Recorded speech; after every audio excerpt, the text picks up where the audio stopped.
প্রতিদিন আমরা বিভিন্ন সিদ্ধান্ত গ্রহণ করি, কখনো ছোট আবার কখনো বড় সিদ্ধান্ত, যা আমাদের ভবিষ্যৎকে গঠন করে। তবে একটি বিষয় আমরা খুব কমই বুঝতে পারি, আর তা হলো আমাদের অনেক সিদ্ধান্তই ভুল হয়। কিন্তু কেন? আপনি কি কখনো ভেবে দেখেছেন আমাদের মস্তিষ্ক আমাদেরই চিন্তার বিরুদ্ধে কিভাবে প্রতারণা করে? আজকে আমরা জানব এমন 10টি মানসিক ফাঁদ সম্পর্কে, যেগুলো প্রতিনিয়ত আমাদের ভুল সিদ্ধান্ত নিতে বাধ্য করে। এই কথাগুলো এসেছে দ্য আর্ট অফ থিঙ্কিং বই থেকে, যা একজন মানুষের চিন্তার প্রকৃতি ও সীমাবদ্ধতা নিয়ে গভীরভাবে বিশ্লেষণ করে।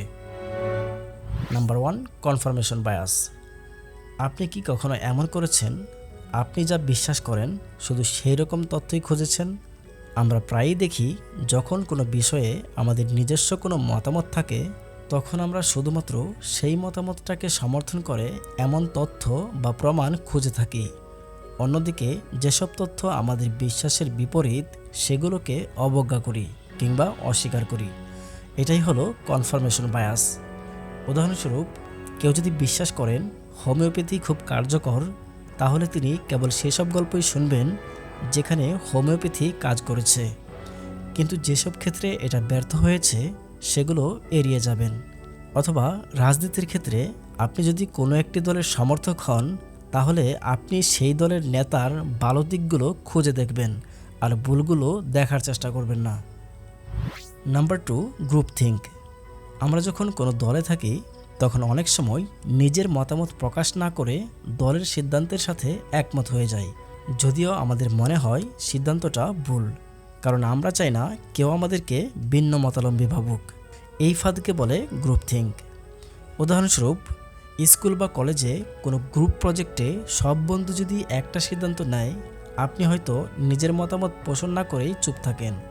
আবার একটি কোম্পানির মিটিংয়ে বসের সিদ্ধান্তের সাথে কেউ ভিন্নমত পোষণ না করায় ভুল সিদ্ধান্তে কোম্পানি ক্ষতিগ্রস্ত হয়। Number 3, over confidence bias.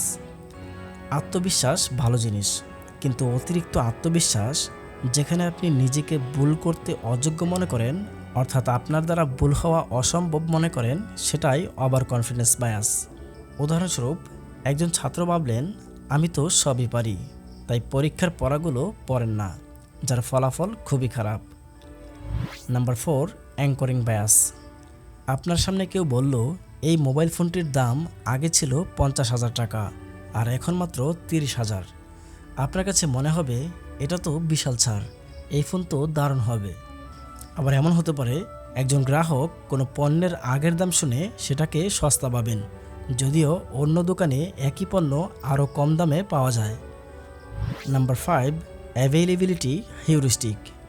আপনি হয়তো টিভিতে একটি প্লেন দুর্ঘটনার খবর দেখলেন এবং পরপর কয়েকদিন মিডিয়ায় সেই খবরই চলছে।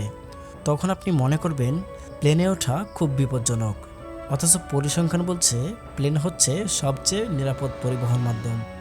আবার কেউ হয়তো শুনলেন একজনকে হসপিটালে নিয়ে গিয়ে সিজারে সন্তান জন্ম হয়েছে, তাই তিনি ভাবলেন সব জায়গায় এখন সিজারই হয়, যদিও তা সত্য নয়।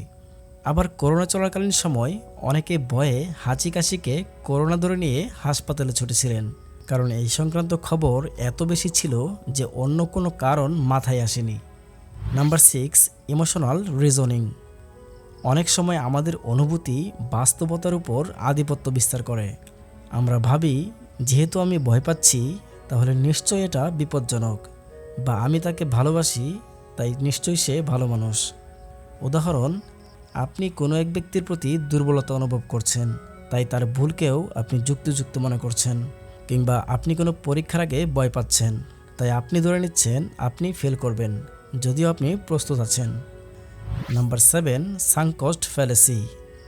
ধরুন আপনি একটি রেস্টুরেন্টে 500 টাকা খরচ করে খাবার অর্ডার করেছেন, কিন্তু খাবারটি আপনার কাছে ভালো লাগছে না। তখনও আপনি খাবারটি শেষ করতে চান, কারণ আপনি ভাবছেন যেহেতু টাকা দিয়েছি তাই খাওয়া উচিত। এটাই হলো সাঙ্ক কস্ট ফ্যালেসি। উদাহরণ, আপনি একটি সিনেমা দেখতে গেলেন এবং সেটা একদমই ভালো লাগছে না, তবুও আপনি বেরিয়ে আসেন না, কারণ টিকিটের টাকা নষ্ট হবে। কিংবা আপনি হয়তো একটি ব্যবসায় বহু টাকা বিনিয়োগ করে ফেলেছেন, যদিও বুঝতে পারছেন এটা আর সফল হবে না, তবুও তা ছাড়তে পারছেন না। Number 8, hello effect. আমরা যদি একবার কারো কোনো একটি ভালো গুণ দেখে ফেলি, যেমন সে খুব সুন্দর, খুব মেধাবী বা খুব মার্জিত কথা বলে, তাহলে আমরা ধরে নেই তার সব দিকই ভালো হবে। এটাই হলো হ্যালো ইফেক্ট। উদাহরণস্বরূপ, কোনো অভিনেতা খুব ভালো অভিনয় করে, তাই আমরা ভাবি সে বাস্তব জীবনেও খুব ভালো মানুষ। অথবা কোনো একজন শিক্ষক হয়তো খুব ভালোভাবে ক্লাস নেন, তাই আমরা ধরে নেই তিনি হয়তো জীবনের সব ক্ষেত্রেই আদর্শ। নাম্বার 9, স্ট্যাটাস কো বায়াস। স্বাভাবিকভাবেই মানুষ পরিবর্তনে অনিচ্ছুক। আমরা ভাবি যেমন আছে তেমনই থাকুক। পরিবর্তন মানেই ঝুঁকি, কিন্তু অনেক সময় সেই অপরিবর্তনীয়তাই আমাদের অগ্রগতিকে আটকে দেয়। যেমন কেউ পুরাতন মোবাইল ফোন ব্যবহার করছেন শুধু অভ্যাসের কারণে, যদিও নতুন ফোন তার কাজকে আরও সহজ করতে পারত। অথবা একজন কর্মচারী বহু বছর ধরে একই কোম্পানিতে রয়েছেন, ভালো সুযোগ থাকা সত্ত্বেও চাকরি পরিবর্তন করতে ভয় পান। Number 10, framing effect. একই তথ্য ভিন্নভাবে উপস্থাপন করলে আমাদের প্রতিক্রিয়া ভিন্ন হয়। ধরুন আপনি শুনলেন এই ওষুধ 90% সময় কাজ করে, তখন আপনি নিশ্চিন্ত।